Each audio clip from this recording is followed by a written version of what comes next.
एक हरे भरे गांव में एक साधारण सा किसान रहता था। उसका नाम था रामदीन। रामदीन बहुत मेहनती, ईमानदार और शांत स्वभाव का व्यक्ति था। उसकी छोटी सी झोपड़ी, कुछ खेत और एक गधा ही उसकी पूरी दुनिया थे। उसी गधे का नाम था आलसी।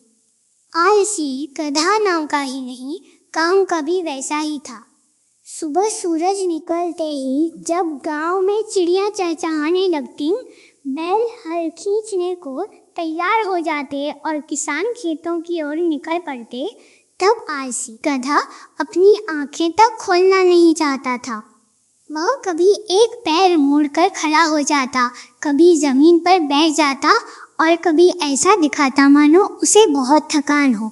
रामदीन हर रोज प्यार से उसे समझाता, चल आलसी थोड़ा काम कर ले, मेहनत से ही पेट भरता है।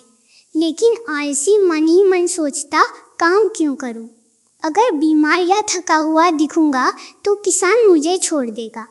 खेतों में जब रामदीन हल चलाता, आलसी को पानी धोना होता, खाद ले जानी होती या फसल घर तक पहुंचानी होती। पर आलसी हर काम से बचने का कोई न कोई तरीका निकाल ही लेता।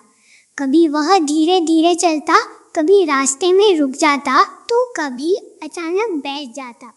गांव के बच्चे उसे देखकर हंसते और कहते, देखो यह तो सच में आलसी है। और आलसी को यह सुनकर भीतर ही भीतर खुशी होती। बाजार जाने का दिन, एक दिन किसान को गांव के बाजार जाना था।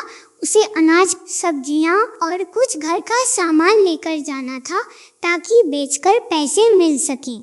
रामदीन ने आलसी की पीठ पर सामान लादा और धीरे धीरे बाजार की ओर चल पड़ा। रास्ता थोड़ा लंबा था, धूप तेज थी। तभी आलसी के दिमाग में एक चालाकी भरा विचार आया। उसने सोचा, अगर मैं रास्ते में गिर जाऊं तो सारा सामान बिखर जाएगा, किसान परेशान होगा और शायद मुझे वापस घर ले जाएगा, फिर मुझे काम नहीं करना पड़ेगा। यह सोचकर आलसी ने जानबूझकर अपने पैर मोड़े और अचानक जमीन पर गिर पड़ा।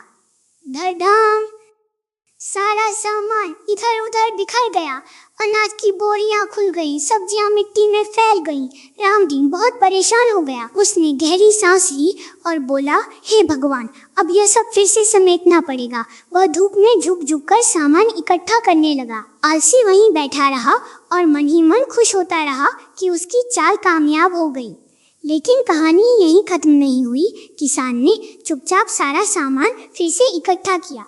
इस बार उसने सोचा, अगर गधा गिर गया तो सामान सुरक्षित रहना चाहिए। उसने सामान को और कसकर बांधा और साथ ही कुछ अतिरिक्त बोझ भी रख दिया ताकि रास्ते में सामान इधर उधर न हो। फिर उसने आलसी से कहा, चलो अब दोबारा चलते हैं।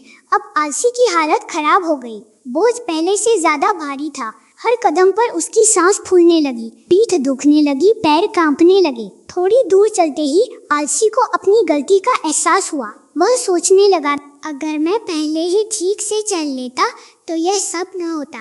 आलस्य के कारण मेरा बोझ और बढ़ गया। समझदारी की शुरुआत। रास्ते भर आलसी चुपचाप चलता रहा। पहली बार उसने बिना रुके पूरा रास्ता तय किया।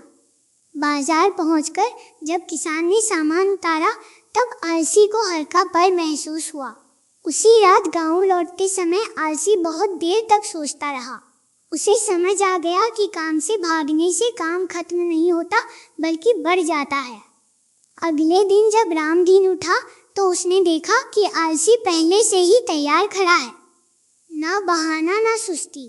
रामदीन हैरान होकर बोला, अरे आज क्या बात है? आलसी ने जैसे बिना शब्दों के जवाब दे दिया, सीधे मेहनत से। गांव में बदल गई पहचान। दिन बीतते गए। आलसी अब आलसी नहीं रहा। वह समय पर काम करता, बिना रुके चलता और किसान की मदद करता। गांव वाले हैरान थे। बच्चे अब कहते, यह तो सबसे मेहनती गधा है। रामदीन खुश था, उसका काम समय पर होने लगा। घर में खुशहाली आ गई। कहानी की सीख। यह कहानी हमें सिखाती है कि आलस्य से काम कम नहीं होता, बल्कि बढ़ जाता है। काम से बचने की कोशिश हमें और ज़्यादा मुश्किल में डाल देती है। मेहनत, ईमानदारी और जिम्मेदारी से ही जीवन आसान और सफल बनता है। आज भी उस गांव में जब कोई काम से जी चुराता है तो बड़े बूढ़े मुस्कुराकर कहते हैं, याद है आलसी गधे की कहानी। ऐसी ही मज़ेदार और शिक्षाप्रद कहानियों के लिए हमारे चैनल किस्से बचपन के को लाइक, शेयर और सब्सक्राइब करना न भूलें।